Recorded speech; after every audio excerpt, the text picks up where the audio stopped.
today we're going to be revisiting the Sentinel video because I was watching this again after we've known some of the stuff we know about, and I have some theories I'd like to cover, right? So let's go ahead and just get into it. So it starts with him. I remember the world before. Arrogant gods ruled from on high, while weak men groveled and appeased them. It was the way of things. So when I see this, right, it makes me think of who is this guy, right? And I think very clearly he's wearing a Hell Hades necklace, and he's wearing like Avalon-y type clothes. So this guy looks like he's from Avalon, right? Because I mean, Hell Hades is from the UK, right? So makes sense. And he remembers the way the world is before. So that's pre-shattering.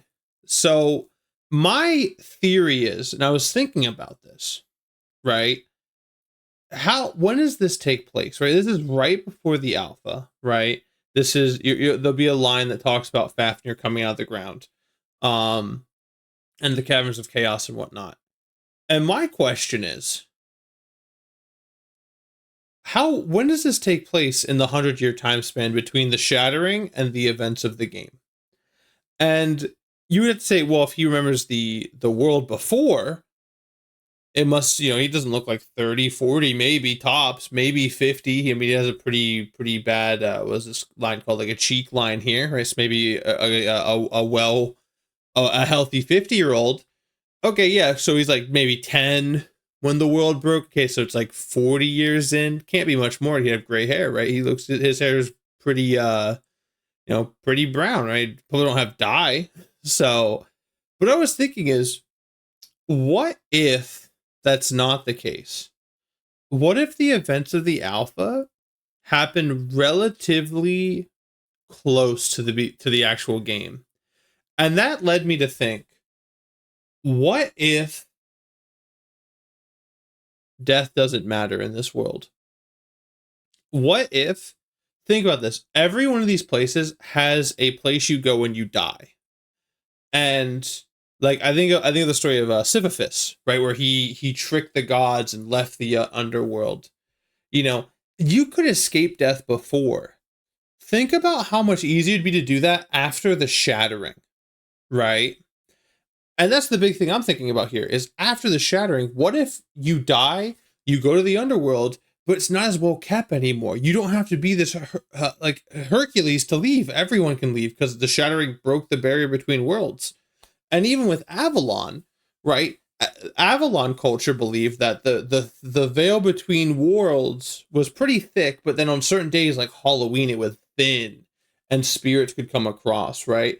What with the shattering, it just stayed thin or stayed broken. And so these people can't die anymore, right? And that's what this line makes me think about, right? Is like, this is a person who's maybe experienced this cycle of death over and over again, death and rebirth, right? And by rebirth, I mean, okay, yeah, you died, you teleported to the afterlife, and then you walked back to where you were because the veil is so thin. So, you see many cultures have this idea of walking out of their like afterlife. We have the Mayan brothers, right?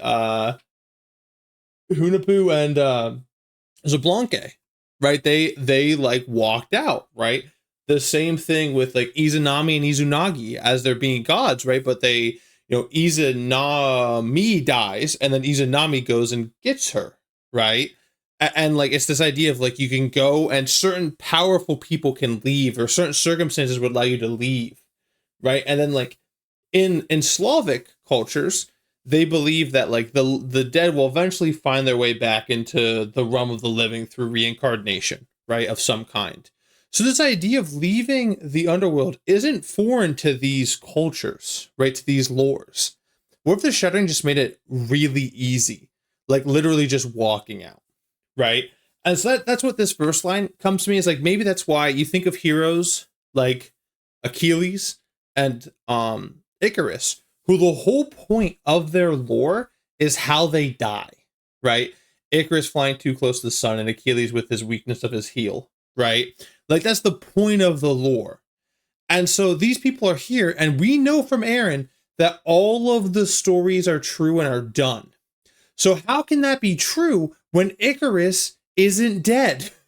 How is he in Godforge if he's not burnt to a crisp?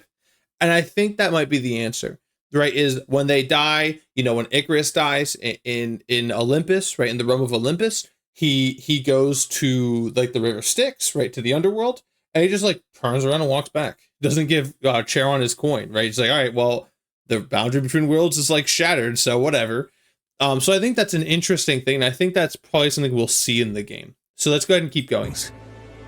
Then the world shattered. Sure, yeah, the world shatters. Everything changed. A new world arose, filled with even stranger gods and monsters, sorcerers and kings. Now, all vying for power and supremacy over reborn stars and resurrected Earth. Fighting over the treasures of a hellish beast unleashed from the abyss. So right here, right, this is talking about Fafnir, right? This is the whole goal of the alpha, was to beat Fafnir, right? And so I am going to spin a tale of why Fafnir is so important, right? And I think Fafnir is much more important to the lore. And this is pure speculation. I doubt this is actually in the game, but I think it's fun to spin this tale just so we can try to understand where this game is coming from, right? So we know there are realms that most people cannot cross, okay? Now we see here, right, the hellish Fafnir stirs the caverns of chaos, divine rulers of the realms, call for champions, enter the monster's lair, and claim the fell trails and relics of the worm's horde. In the shattering world of Riven, right? That's interesting, right?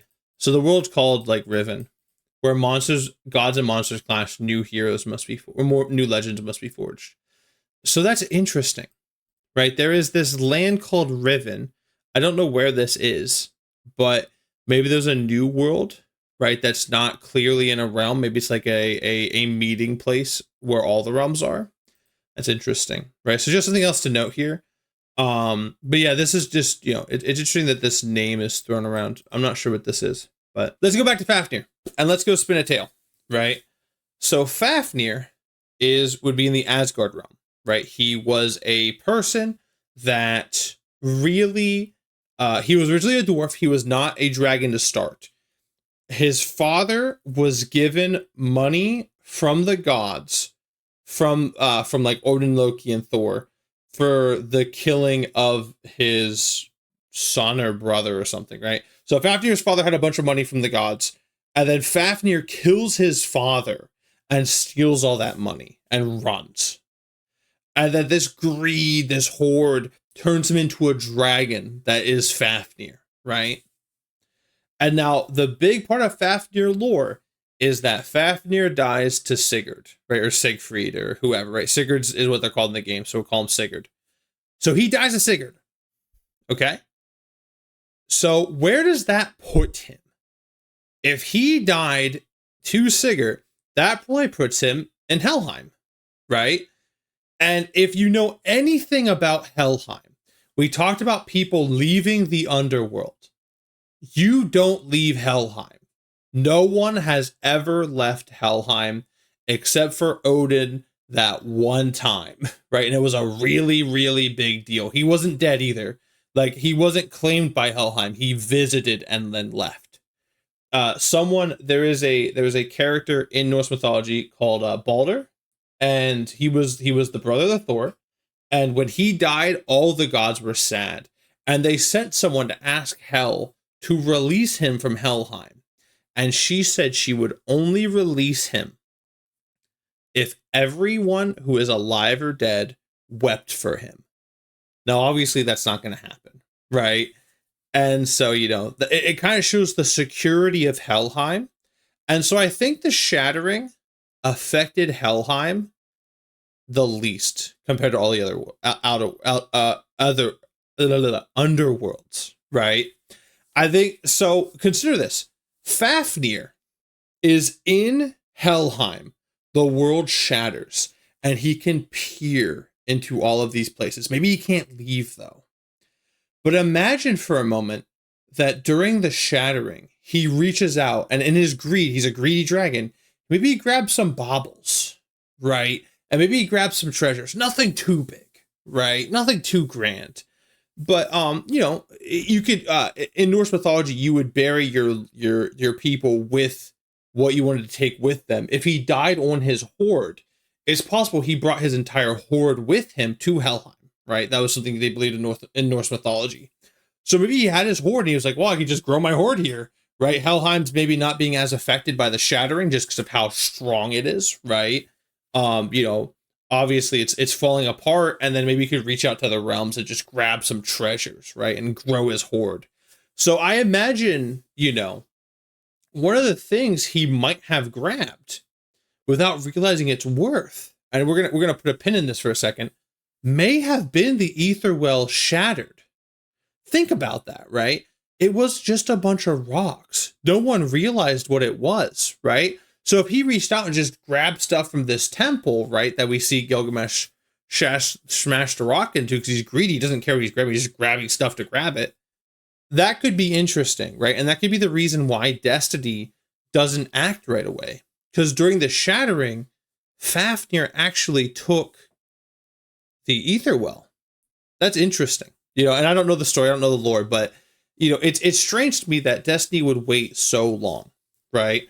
And so now, let's keep going here. I was chosen to witness these events. Just bloody lucky, I guess.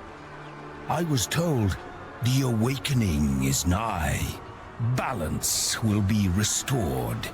So the Sentinel was told the awakening is nigh, the balance will be restored. He was told that by Destiny. This is what Destiny has been talking about this entire time. And so my theory is that eventually Fafnir found a way, maybe he got stronger, because, you know, in the beginning he was just a small dragon, right? Maybe gathering all these hordes, he grew in his greed and became the Fafnir that we know. And he like eventually could break out of Helheim, right? And properly shatter that boundary and be the last underworld to be shattered. And then, you know, that's what the Caverns of Chaos is his like ascent up from Helheim. Who knows, right? But it is a canonical event that the Caverns of Chaos is something that happened in the Godforge.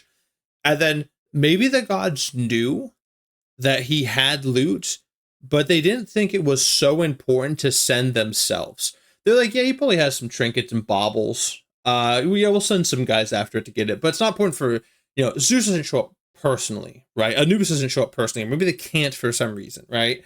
But they send us, right? They send the players, right? And that's something that Aaron talked about in the video on the channel here, right? Maybe he sent some heroes there, and maybe some heroes recovered the ether well. And this is what Destiny was talking about.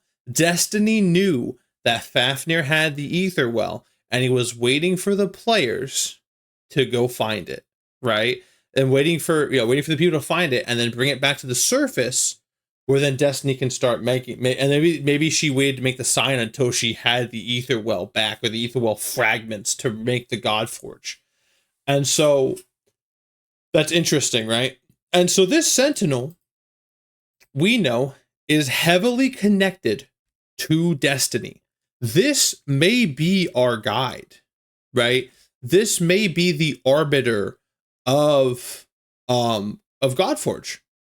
Very well could be, just because of the connection to Destiny and our connection to Destiny as well. And he knows very little, right? So he'd make a good guide of just like, hey, I've just been watching stuff, right? And Destiny had me watch stuff so I could help you grow as a scion. And so I think that the underworlds being connected to the world of the living is a pretty valid theory. I think that this guy being our guide or an important character is a pretty compelling theory. I think the Fafnir thing is just something fun that I thought up about, right? And think about why Destiny didn't act so quickly. And then I think there's a little bit more here. This will be restored. But blood and fire are all I see. Screams are all I hear. And the stench of death lingers. That's interesting as well. If you ask me, this new world is far, far worse than the last. And it will... And this is the thing, right? Is this person, he's not bought into the whole Destiny thing, like, oh, I heard things are going to get better. But look at his mindset. he likes the old world and wants to restore balance himself. He doesn't even understand how much he aligns with destiny, and he understands that we need a scion, we need a primal power intervention, right? And so this person is actually perfect to play a major part in the story. Just look at his attitude. It aligns with destiny, but he doesn't get it either, right? He's not an all-knowing primal power. And I think destiny, probably won't be a major part of the story either, right? In terms of our interactions directly with destiny, right? And so I think this is really interesting, and just something when I was watching it, just some thoughts coming to mind that I wanted to share. I don't think there's anything Take else. More than gods or men to set things right.